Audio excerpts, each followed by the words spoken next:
to be one of the many Cirrus Talk It Up sessions. For those of you who don't know, I'm Chris McLaughlin. I'm the CEO of Cirrus. And the Talk It Up series is really a bid to get our technology experts and subject matter experts around Cirrus a little bit closer to the wider community and to understand some of the things that we see in the environment and take people on the same journey that we travel every day. So the first person on that journey is Gianni, and Gianni's got a wealth of knowledge in wireless and obviously been working through the world of OpenRoaming in more recent weeks and I'll say months as that journey's progressed. So without further ado, I'll hand over to Gianni, and he'll take us through some insights into the world of OpenRoaming, and then we'll take any questions at the end. So thanks, Gianni. Take us away. All right, thanks, Chris. Appreciate the intro. Guys, we're going to keep it fairly short and sharp today. I'll be speaking for 20 minutes, and then we'll open up the floor after that for 5 minutes for questions. Obviously keen to have a chat outside of the session should you have any further questions, both from a business and a technical point of view. So without further ado, let's get into it. Yeah, Nigel, just on your comment there, we are recording the session.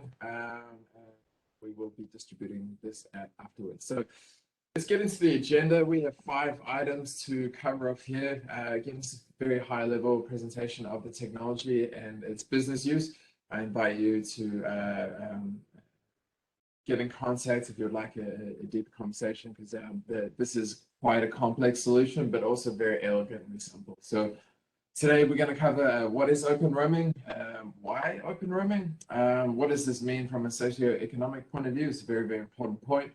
How does OpenRoaming work? I'm sure the technical audience on this phone call would love to get to the bottom of that one. And also just a quick update in terms of what we're doing with OpenRoaming here at Cirrus, how we've productized it, and what sort of offerings we are going to the market with. So what is OpenRoaming, apart from a massive buzzword that's been around for the last 12 months? OpenRoaming was created to ease the connection to Wi-Fi. At the moment, Wi-Fi networks are a second-rate citizen in terms of their ability to be always on and secure. If we take for example, the mobile network, it is always on. It is a paid access network, but it is always on and it's always secure. That is not the case with Wi-Fi. So OpenRoaming was created to allow any Wi-Fi network that is OpenRoaming enabled to be able to imitate the mobile experience by automatically offering a secure and seamless access experience to both user and device, which is independent of location. This is a vastly different approach to Wi-Fi than what we've seen in the past, which, as we all know, whether it's in the enterprise or a public Wi-Fi network, or even just at home, there is a lot of user interaction required. OpenRoaming makes that all automatic, seamless, and secure. So behind the scenes, OpenRoaming is a very large framework of industry partnerships, technical standards, and participation by private and public enterprises over the last 22 years. It's taken that long to sort this problem out, and all of the various vendor partnerships, standards, and enterprise participation has reached critical mass now, and the OpenRoaming standard was ratified in mid-July last year, with the first commercial offering available in December. The key stakeholders that are involved in OpenRoaming, just really high level, very, very quickly.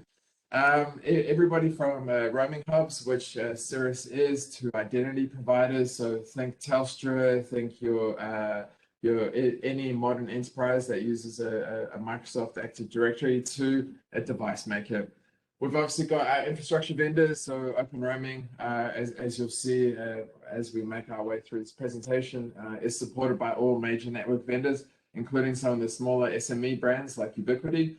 So we've got Cisco, Meraki, Mist, Aruba, and Ruckus are the predominant Wi-Fi network vendors here in Australia. and they certainly support the standard, as well as around the world as well throughout their customer bases. OpenRoaming applies to literally every industry that has a Wi-Fi network. So whether that be shopping malls and chains who are looking to get more customers on their networks to move away from legacy captive portal solutions, OpenRoaming is a great fit. Smart cities, for example, they could close the digital divide instantaneously or almost overnight using OpenRoaming for their citizens in the CBD and surrounding areas. Hospitals and healthcare, again, in Wi-Fi roaming between hospitals, for example, it's a very difficult task. Put OpenRoaming in there, and it's seamless for the traveling nurses and doctors. Stadiums, schools, universities, hospitality, they all benefit from the ability to have a Wi-Fi network that is OpenRoaming enabled to get customers on the network in a seamless and repeatable, secure fashion. So these are a small number of stakeholders or examples of where OpenRoaming can be deployed. We'll go into a few more in this presentation here, but this is just intended to give a quick overview of what is OpenRoaming and why it has been created.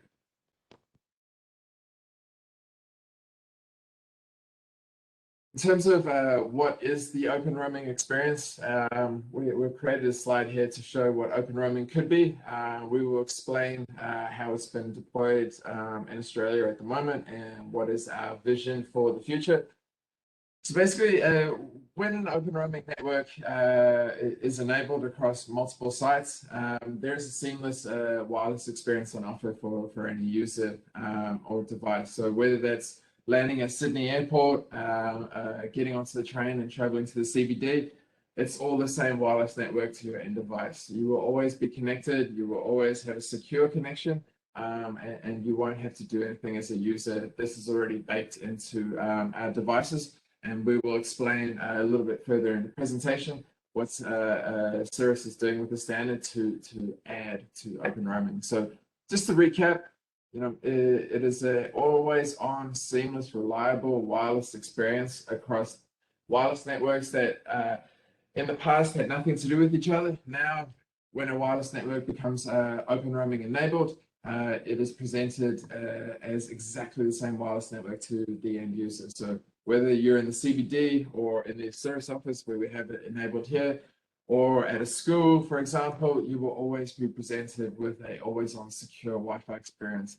There's a lot behind the scenes in terms of the socioeconomics as to why you'd want to do that, apart from the obvious in terms of getting more customers on your network and creating a always-on experience.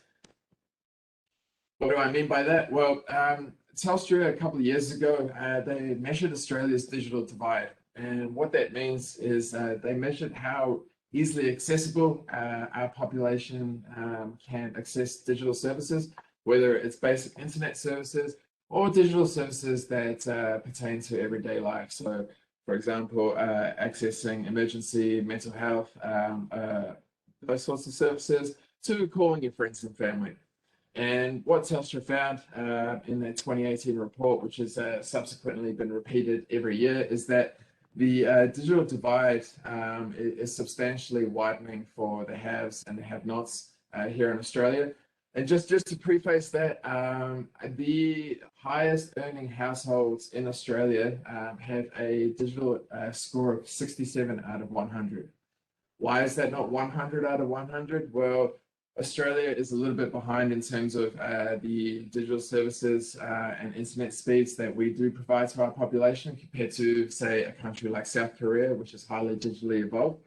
But taking away from that, our low socioeconomic households or the disadvantaged or even middle class, we are not that close to the best in the world. And Telstra has come up with 7 recommendations that needed to be addressed. And lo and behold, OpenRoaming addresses every single one of those, whether it's creating new digital ability. So for example, if a city wanted to enable OpenRoaming throughout its Wi-Fi network, that can be done within the hour. Of course, there are some things that need to be happening in the background, but visual ability is here. This is not theory. This is here right now, ready and available to be deployed. OpenRoaming creates a substantial amount of inclusion. All of our mobile phones, for example, are enabled for OpenRoaming, and the work Cirrus is doing with OpenRoaming means that our enterprise devices and device makers around the world can be included in this OpenRoaming system to provide the same experience that we currently have on our mobile networks in the Wi-Fi space. So just wanted to quickly mention that we're not just talking about some new piece of technology here. We're actually talking about something that can reshape the socioeconomic landscape here in Australia with an intelligent, easy to install service called OpenRoaming. So the crux of this, how does this work? This has taken a long time to boil OpenRoaming down to just one slide. It is a very, very, very complex solution, but I think I've managed to capture that just on one slide here. So OpenRoaming from left to right is consists of 4 separate parts. We have a device side, we have a network side, we have the OpenRoaming side, and an identity side. If we start at the bottom there, OpenRoaming is an elegant solution to provide end-to-end encryption between the device trying to access the Wi-Fi network and the identity store, which it has either provisioned that device for OpenRoaming or has provided support for OpenRoaming in an operating system. So it's really just a clever way of using certificates to encrypt the traffic from the device all the way to the identity side. And what do I mean by that?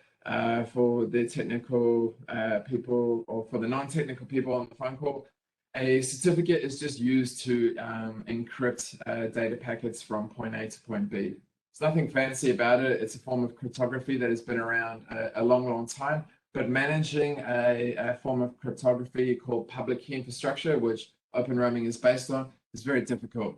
Outside of the technical side, there is a lot to consider when managing a PKI of this global nature. There's a lot of policy, procedure, and people protocols that need to be in place. So the WBA has taken that on, and they provide that functionality, which enables the OpenRoaming ecosystem to provide that end-to-end secure encryption for devices, and also to allow the network to be configured in such a way that it looks exactly the same to the end device or user, independent of network owner, SSID, or location. So if we move from left to right, from the numbers 1, 2, 3, and 4, the device is pre-configured or onboarded with a OpenRoaming certificate that is called out in the diagram here as ORPKI. It just means OpenRoaming certificate in layman's terms. The device then automatically associates to the network. It does that using a protocol called Hotspot. Hotspot's been around for just on 11 years now. It's on its 3rd version. Every major wireless network has supported the standard since 2012. And if you produce a new piece of wireless hardware since 2012 and you want it to support Hotspot, you actually have to go through a certification program provided by the Wi-Fi Alliance. You can look up if your products support Hotspot 2.0. I've been looking this up for the last 11 months and I haven't found a product that doesn't support it yet. So key takeaways is it's been around for a long time. You already have the Wi-Fi infrastructure, or your clients already have the Wi-Fi infrastructure needed to do OpenRoaming. It's a simple tick box enablement. Now, this is where the smarts happen in terms of OpenRoaming. On the OpenRoaming side, there are 2 radius servers, and their functionality is to basically connect enterprise or public Wi-Fi networks into the OpenRoaming ecosystem for the purpose of allowing the device identified near the number 1 to be able to reach the identity store, which is labeled number 4 here. So it's a very clever, effective way to get radius packets or to get authentication requests from any Wi-Fi network in the world back to its correct identity store.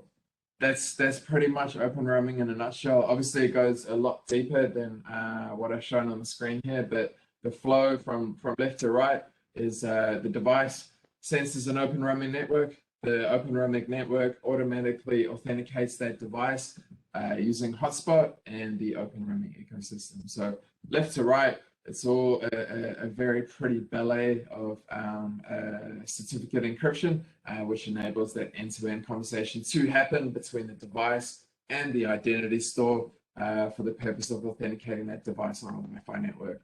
I know this all seems very futuristic and very out there, but this is a well-established standard. We actually have it working across 7 private networks in 3 countries at the moment, and we have it installed in the Cirrus WA office as a next generation solution for our BYOD and guest devices. So very easy to commission on the network. All that's required is a OpenRoaming subscription. You already have the Wi-Fi infrastructure and you're up and running within the hour. So I will take some questions on this at the end of the presentation. I just got one more slide to get through. I realize there's a lot of information in this slide here that hasn't been shown, but I just wanted to show a high-level process of what OpenRoaming is, how it can be used in your network, and to highlight the fact that you already have the infrastructure available to do this. Last slide, the most important slide, I think. I don't own OpenRoaming. I didn't create OpenRoaming. There's been a lot of smart people involved for the last 2 decades to make OpenRoaming a viable framework to be deployed globally. All I've done is understand the framework and understand how that can be applied to the Cirrus customer base, and then created a business wrapper around those OpenRoaming services to allow enterprises here in the ANZ region and globally to be able to consume an OpenRoaming product. So we've gone to market with 3 versions of OpenRoaming. Some of you might recognize the second product there called Passpoint. I'll touch on that in a second. But essentially what we've done is we've taken the current OpenRoaming framework, which is targeted towards Google, Apple, Android, and Samsung mobile devices, placed a business wrapper around that to allow businesses to subscribe to an OpenRoaming service for either a yearly or a 3-yearly fee.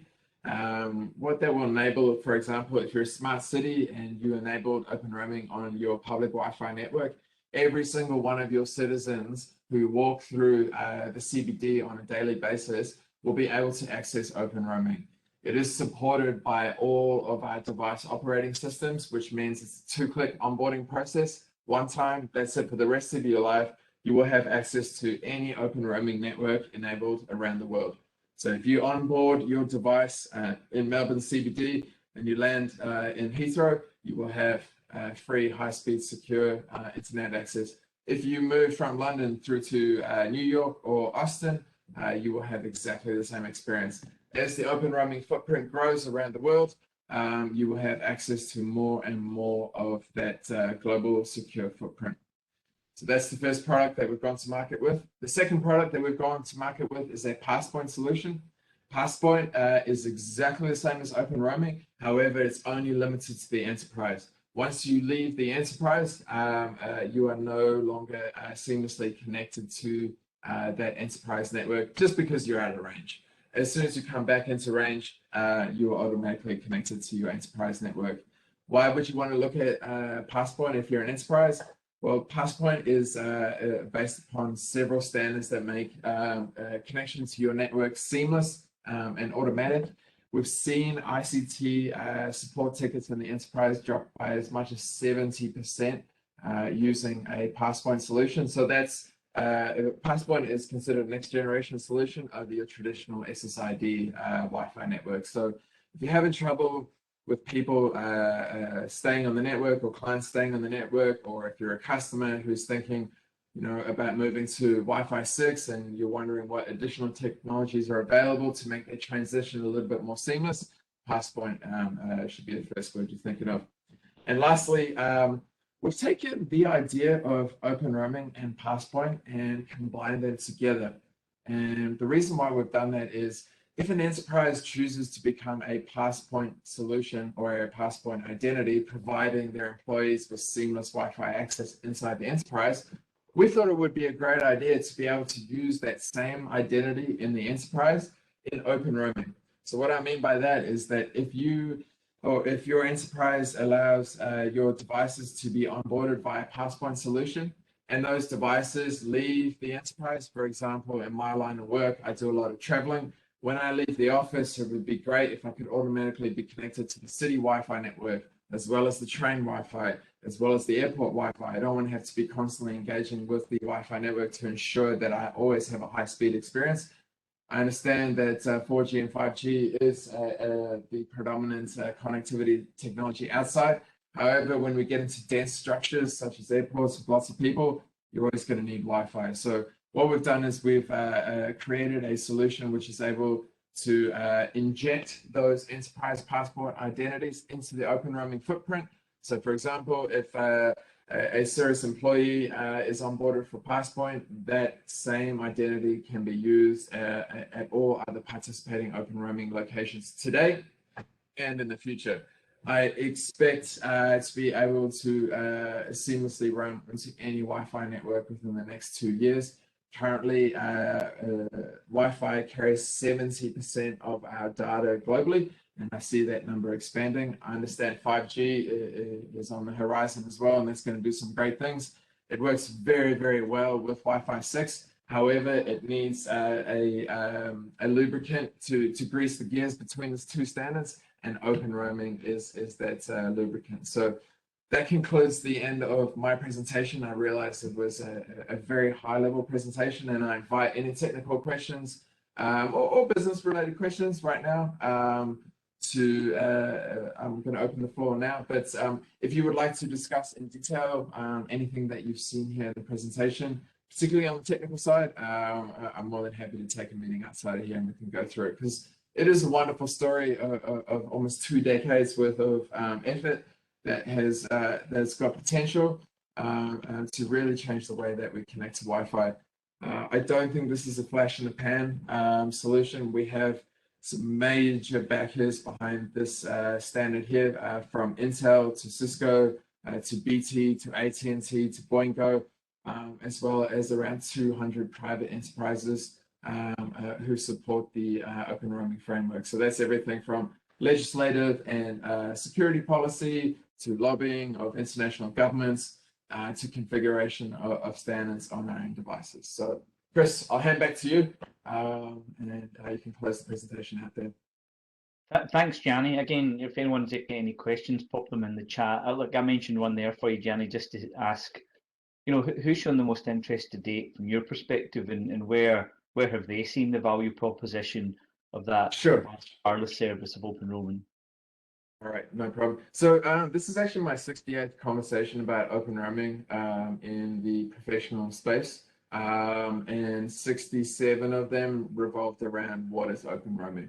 So education has been a big hurdle to get over in industry, but once businesses understand it, the lights start to come on in terms of how that could apply to their vertical. So to date, smart cities have been extremely interested in this solution because they have a mandate from the government to try and close the digital divide, particularly for disadvantaged populations within the CBD. So OpenRoaming has been front and center for that, for smart cities for that purpose. On the private enterprise space, we've seen a lot of interest from enterprises who have a highly mobile employee workforce, or enterprises that use multiple radio standards within their business operation. So, for example, our resource clients who use private LTE as well as Wi-Fi on the enterprise space or the enterprise location, OpenRoaming really facilitates a very smooth transition between those two radio standards.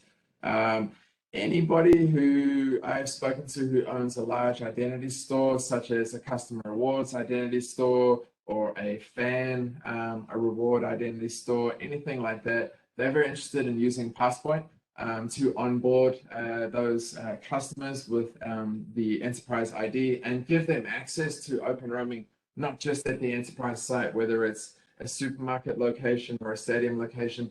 They want their customers to always be connected on their journey towards that enterprise that's offering a particular service they're looking for. So a very, very wide range of interest across many, many verticals. And I think we're going to start to see a lot of traction in Q1 and Q2 next year once the industry here absorbs the potential of open roaming.